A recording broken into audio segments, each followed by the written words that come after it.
Welcome to the Pharsyde channel. This is our series on business owner challenges. Today I am joined by Lana and Bren of Paige Turner. Lana and Bren, very big welcome to you. Thank you for being with us today.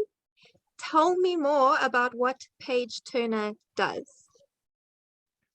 Thanks, Tamron. We are super amped to be here today. Paige Turner, what doesn't she do? That's the question. We are essentially a romance ghostwriting and digital publishing agency.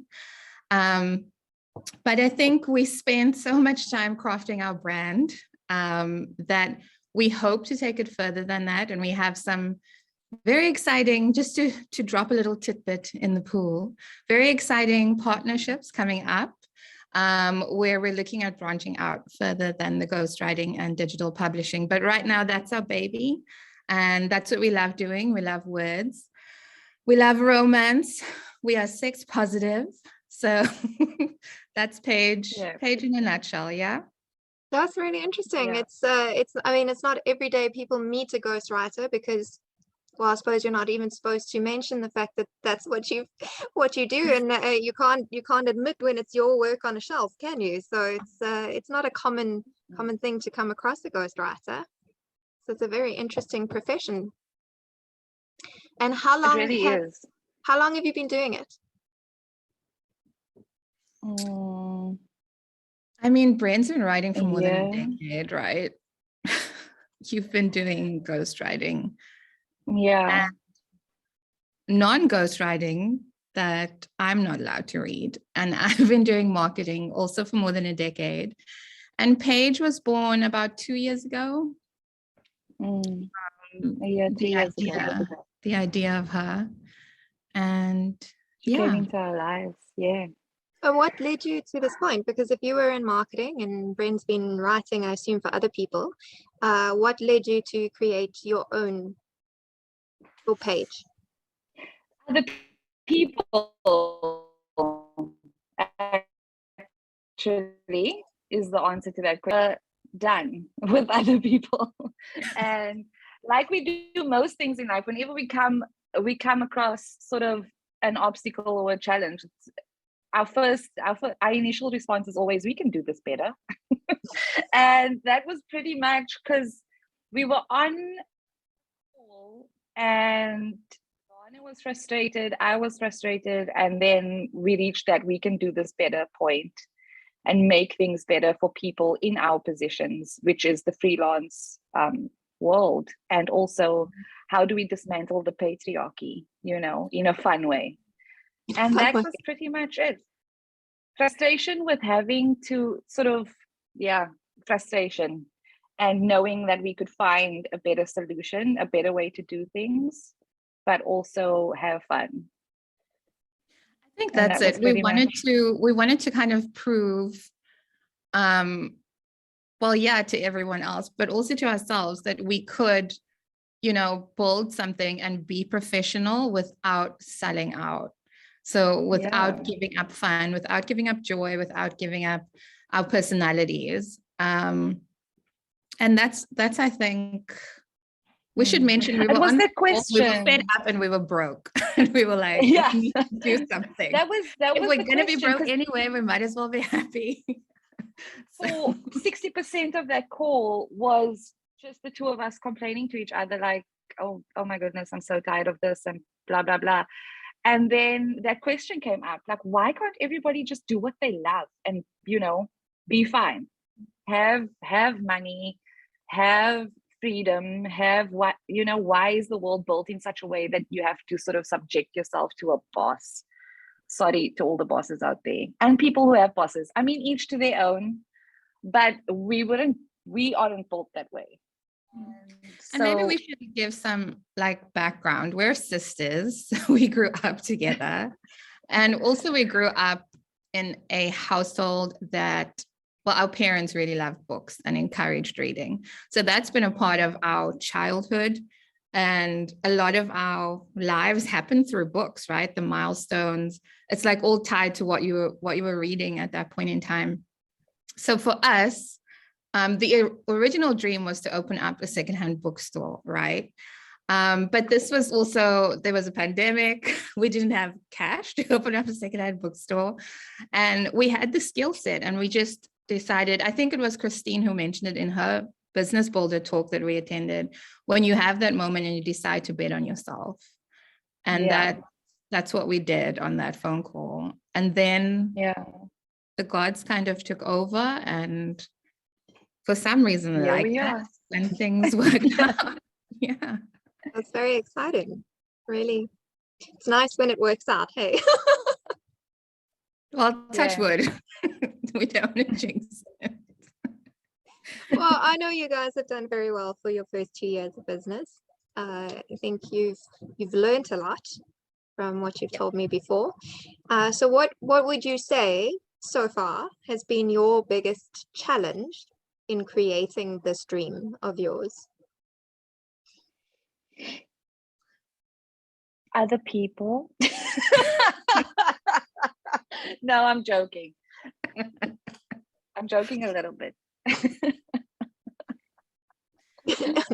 Is it other people within the organization or without the organization, or managing them? Yes. No, so it's basically definitely. No, I'm kidding. It's managing people, finding a management style that, you know, aligns with my values, and is also sort of geared towards the future success of the company. I think that's something I really underestimated, was how hard it would be to manage a team, especially when you want to do it with heart. That definitely is a challenge. Because that was a big driver for the two of us going into this, where the bottom, or one of our bottom lines was, we're not going to be like everybody else. We're going to be like we're going to create the environment we've always wanted to work in. So beginning, it sort of came in fits and starts, because it's like it can't just be the good place all the time. You know, you actually can't just be, it's like parenting, I suppose. You can't be your kids' friends all the time. You have to find that balance. And that was a very big challenge for us, just in sort of making the mistakes and in trying to find that balance of having it be nurturing and encouraging, and, you know, sort of geared to just be a safe place and a place of growth and support for our team, but then also understanding that we need that team to perform in the best interest of the company. Yes, and there are certain ways to do that, and different people would respond differently to different management styles, blah blah blah. So that was a big, it's definitely given me an appreciation for the role that every boss I've ever worked for has been in, because I think when you are part of a company, you don't realize the pressure and the stress that your boss is under. And I mean, I feel like I need to put a disclaimer in if this is going to be shared. My last boss was great. I don't have a problem. It's a really good environment. But yeah, I think it's just, we wanted something different. We wanted words, and we wanted fun. And I think some also people, working with creatives. Oh my goodness, that's a whole other ballgame. Because as much as, you know, everybody's different and everybody has their own complexities, creatives are a separate breed altogether. And well, you're dealing with very emotional people who can tell you all about it in multiple words, right? Yes, very emotional words, and also it's like, that's the thing. So you have to come at it with a different approach, because they're not corporate 9-to-5s. They on a whole different wavelength, which is kind of our wavelength. But yeah, so that's also a very unique nuance that it brings to the workspace and in management as well. Yeah. And every writer has a different process. So learning how to manage, you have to be very flexible in learning how to manage different people. Because really great writers are worth it. So we just try to be agile. We try to be flexible and adapt. And that's one of the really great things about being a small company is you can do that on the fly. And we learned very early on that you can't have a sort of one size fits all system and a way of doing things. And these are the boxes that need to be ticked in, because especially not with what we do and with whom we do it. We've had to learn to sort of adapt and like Lana said, just be agile and flexible in our management. So we do have systems. They're just not rigid. What you'd expect. Yeah, they're not rigid. They have breathing room. Space for guilt. I think that's a I think that's a good lesson for most people, that you need systems, you need your standards, but having flexibility is not a bad thing in any business, because I mean, any business that was set in rigid ways of doing things suffered in 2020.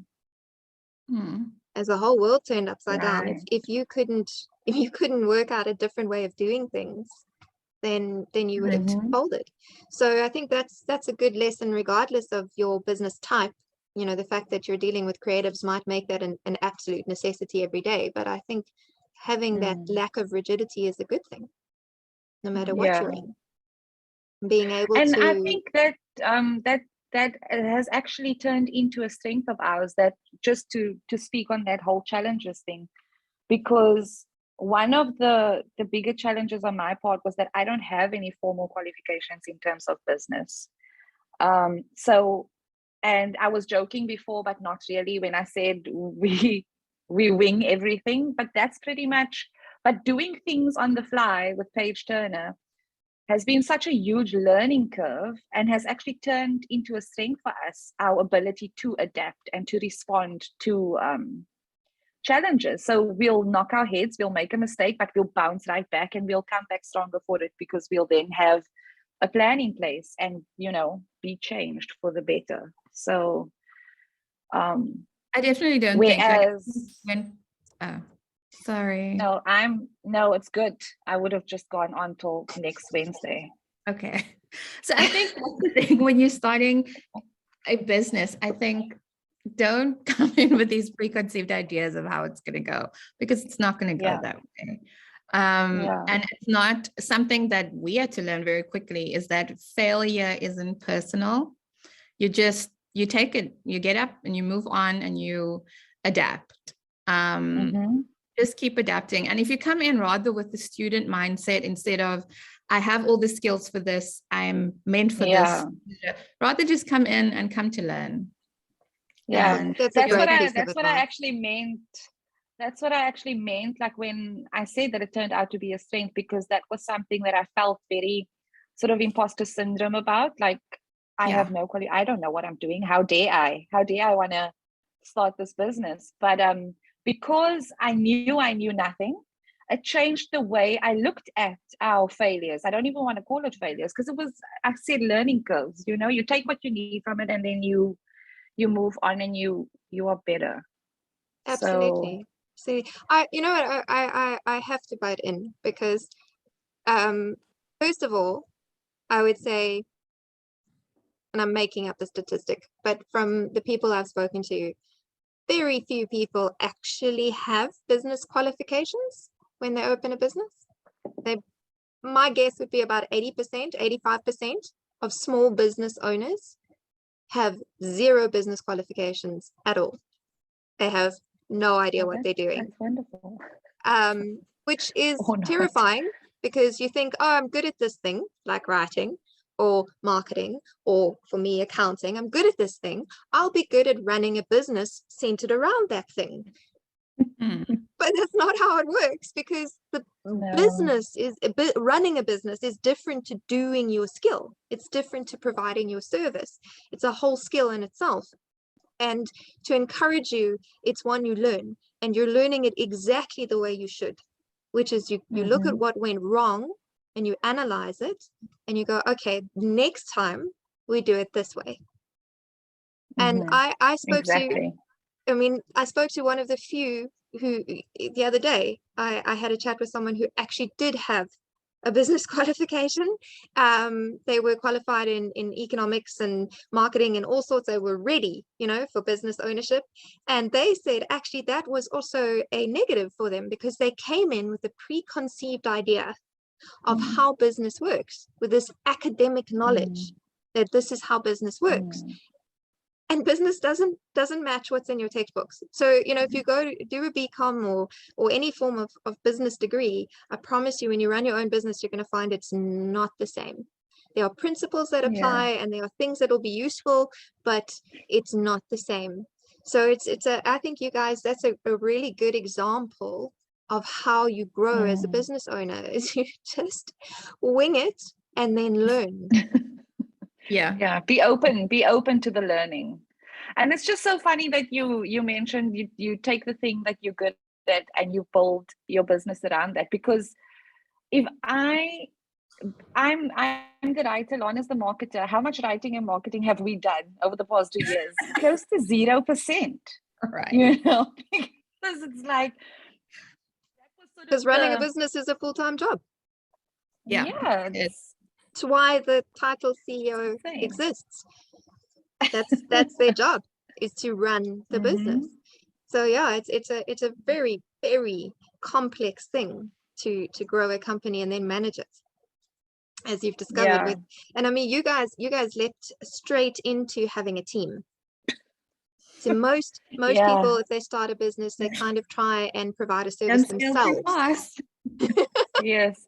Well, we tried to have it just be a two-man job, but it was just all happening too quickly. And it was either going to be a case of say no or bring on the team, expand the team. And we were in a stage of not saying no to anything, which sometimes worked out and sometimes didn't, but mostly has worked out so far.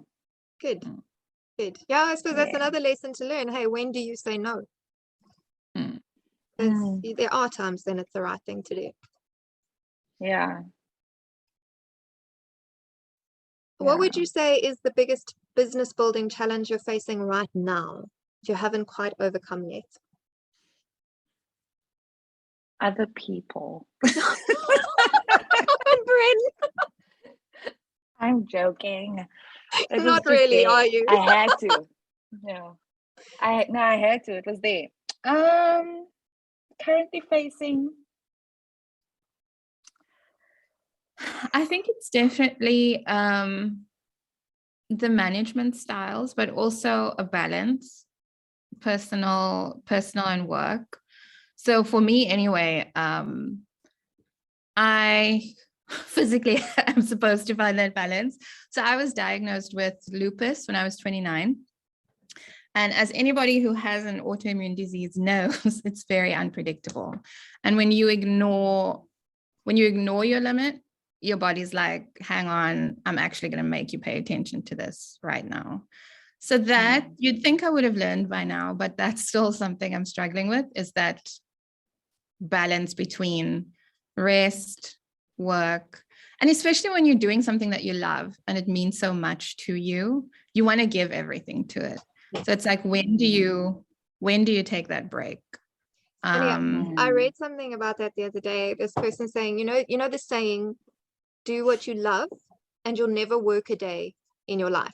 That's the saying. And this person put that saying up and said, no, if you do what you like, you're going to work harder than anybody else. Because if you really love what you're doing, if you're passionate about what you're doing, it's hard to switch off. Yeah. Definitely. You don't switch off, actually, because even when you're not working, you're thinking, you're coming up with ideas, you're coming up with like taglines, you're thinking about what can make the business go cool, because it's all fun and it's all something you care about. So the lines get blurred between downtime and work time. Because it's not work. That's the thing. Because it's not work for us. But it's actually life. But it's not. It is. Looking from the outside in, it's this, we have this business and we are running a business. But for Lana and myself, that's the life we live. And it's because it's something we're so passionate about And it's something that's been built into us like our whole lives, part of our molecular makeup, the love of words and books and big thinking, big ideas. So it's very difficult to sort of look at it as work and then draw those lines. And another challenge would be that we've actually, well, not recently, but maybe in the past few months, and was sort of highlighted by the Business Builder course, was that business owners shouldn't be working in the business. They should be growing the business. Yeah. Because the two of us are just permanently in the trenches. And that's what we're finding now, is that we have all these ideas and so many avenues that we want to explore with our brand, because that's just what she's geared for. We're finding that there's just either not enough time, or we are exhausted because, so that's a challenge that we need to end up get to the other using side all of. of your creative energy dealing with the day-to-day operations. Yes. So when it comes to the big campaign decisions or anything actually about business development, then you're kind of like, we'll leave it till tomorrow. And we've actually had a lead generation task on our to-do list for the past 4 months. That's just been ticking over and ticking over, because you just don't get there when you're so focused on operations. Day-to-day stuff. That is a massive challenge. It's a big challenge. And it's a challenge regardless of how long you've been in business, and even when you have a team, because there's so many things that can happen that it's hard to let go and say, okay, that's my team's problem, not my problem. So you have to continually work with that mindset of going, okay, I shouldn't be doing this.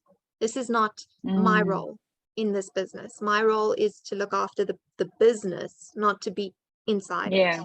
It's difficult. And I mean, sometimes you guys are lucky you do have a team to some degree. I don't know how much you have in terms of an admin team, but at least your bulk of your work is done by a team. But some people are just a solopreneur all by themselves, and then that's very difficult to then go, okay, well, how am I going to do that? How am I going to run the business and look after the business itself? It's very difficult. Yeah. You ladies have done very well, let me tell you. I've seen lots of small businesses, and you've done very, very well for your first 2 years. So I applaud you, and I especially applaud your love of learning and your focus on learning. So I think that's what makes a difference between a successful and unsuccessful entrepreneur, is learning. Well, that's great. Thank you. From outside, from inside, from your mistakes, from your winging it.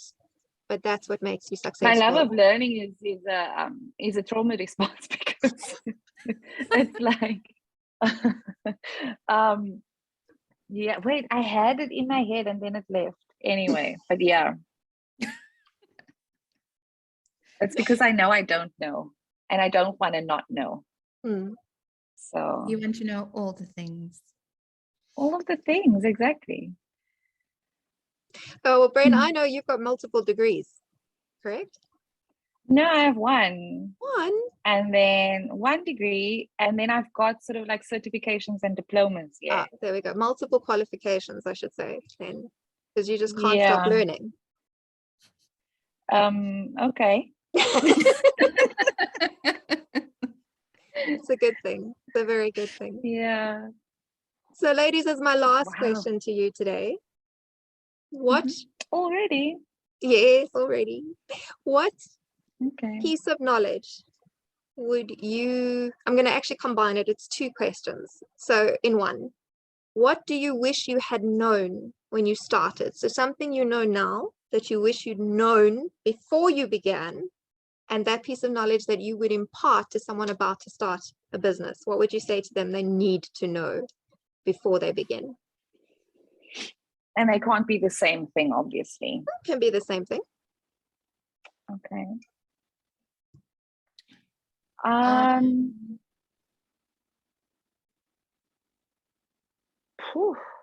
It's a big one. I think So, okay, you can go first, Lan. so. I think, thank you, Bren. I think that My permission. You have my permission to now speak. I think that something that's extremely valuable is to spend the time on your brand. That it's worth it. Because with a good brand, you can build a community. And then at the end of the day, it really doesn't matter what you choose to sell. People fall in love with you and your brand. And for us, that meant because, we don't do anything in half measures. We decided to, I guess, give ourselves a multiple personality, just because Paige is part of this partnership and she's very much real to the both of us. Yeah. And that actually helps because we are both very soft. We have big hearts. It's hard to make hard business decisions. But when you think of her as a real person that you are responsible for and you are looking out for, you do, because you feel then for her and you do what's in her best interest, even when it's a hard thing to do. So I think build your brand, give them a face, give them a personality, make them real.